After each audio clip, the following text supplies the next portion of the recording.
Applying for a U.S. visa can be a bit overwhelming. But don't worry, I'm here to break it down step by step. Adam, I've been thinking about visiting the U.S. to see my family and explore, but I have no idea where to start. Do you have any advice? Absolutely, Rose. Applying for a U.S. visa can seem like a lot of work, but if you break it down step by step, it's manageable. First, you need to figure out which visa you're applying for. There are different types depending on whether you're going for tourism, work, or study. Right, so if I want to visit my cousin, that would be a tourist visa, right? Exactly. That would be a B2 tourist visa. But if you're going for work or study, you would need a different type of visa, like the F1 student visa or the H1B work visa. Got it. So after I know what visa I need, what's the first thing I have to do? The next step is to complete the DS-160 form. This is an online form that asks for personal details, travel plans, and information about your background. You'll submit it electronically, and after that, you'll get a confirmation page with a barcode. Wait, so I need to print that confirmation page? Yep, you'll need to print it out and bring it with you to your visa interview. But before the interview, you also need to pay the visa application fee, which depends on the type of visa. Once you've paid, keep the receipt. It's essential. I see. So once everything is paid for, then I can schedule the interview. That's right. You schedule your interview appointment at the nearest U.S. embassy or consulate. Make sure to check the embassy's website for the correct procedure. Some visas don't require an interview, but most people do. Okay, and when I go to the interview, what should I bring? Good question. You'll need a few documents: your valid passport, the DS-160 confirmation page, the visa fee receipt, and a passport-sized photo. For a tourist visa, you might also need documents that show your ties to your home country, like proof of employment or family. What do you mean by ties to your home country? Ties are basically evidence that you have strong reasons to return home after your trip. This could be a job, property, or family obligations. The U.S. wants to make sure you'll come back after your visit. That makes sense. So at the interview, I just need to answer their questions honestly. Exactly. They'll ask you about your travel plans, your background, and why you want to visit the U.S.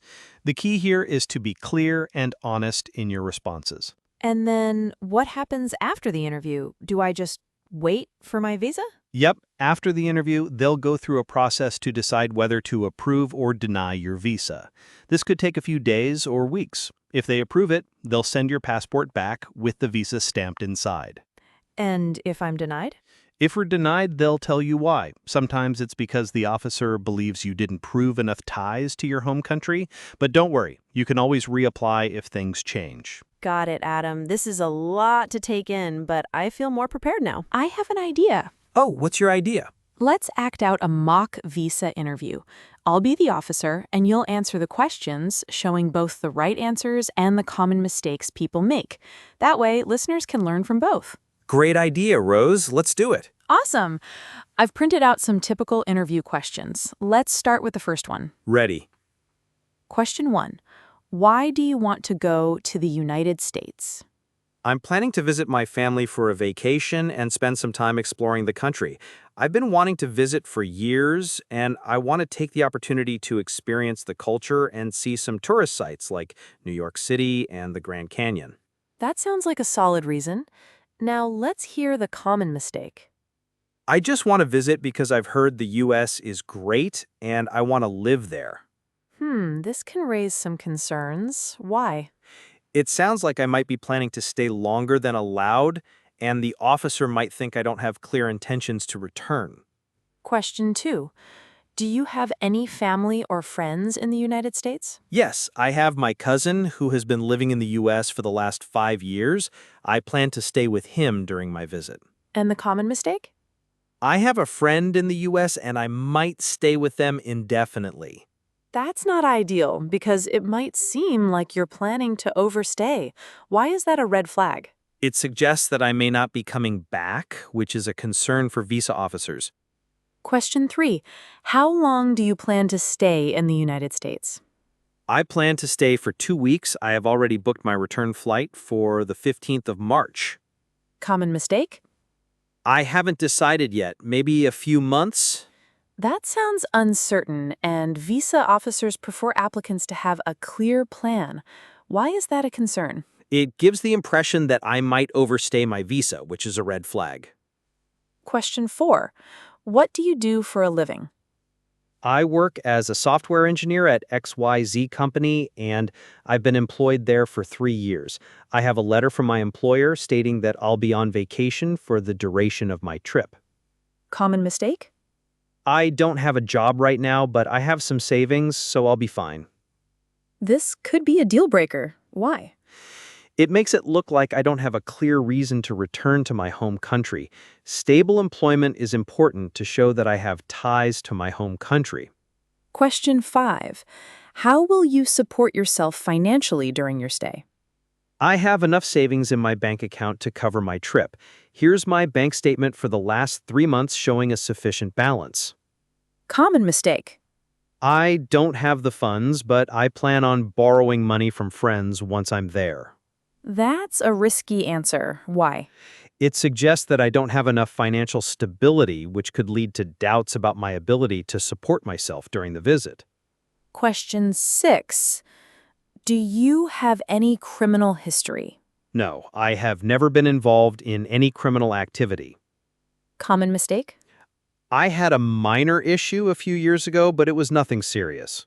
If you have a criminal record, honesty is crucial. Trying to hide it could result in visa denial. Question 7. Why should we trust you that you will return to your home country after your visit? I have a stable job, a home, and family commitments here. I have to return to my job in XYZ company after my vacation. I've also attached documents proving my ties to my home country. Common mistake? I'll probably stay longer. I might want to live there. That's a big mistake. Why? It raises concerns that I have no strong intentions to return, which makes my visa approval less likely. Question 8. Have you traveled to other countries before? Yes, I've traveled to a few countries in Europe, like Italy and France, for vacations. Here are my previous visas and stamps in my passport. Common mistake? No, this is my first international trip.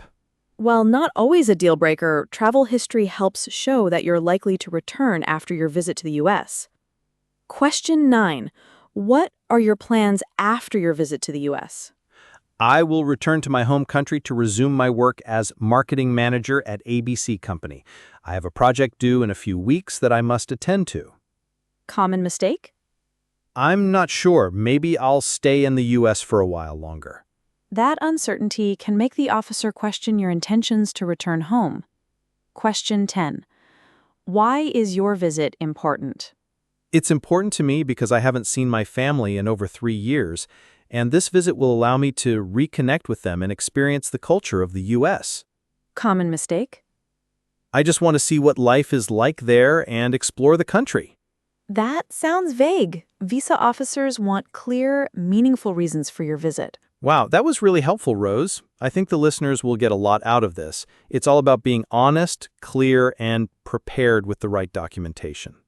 Great tips today, Rose. Just be honest, prepared, and confident. Exactly. Prepare well and you'll nail that interview. Good luck, everyone.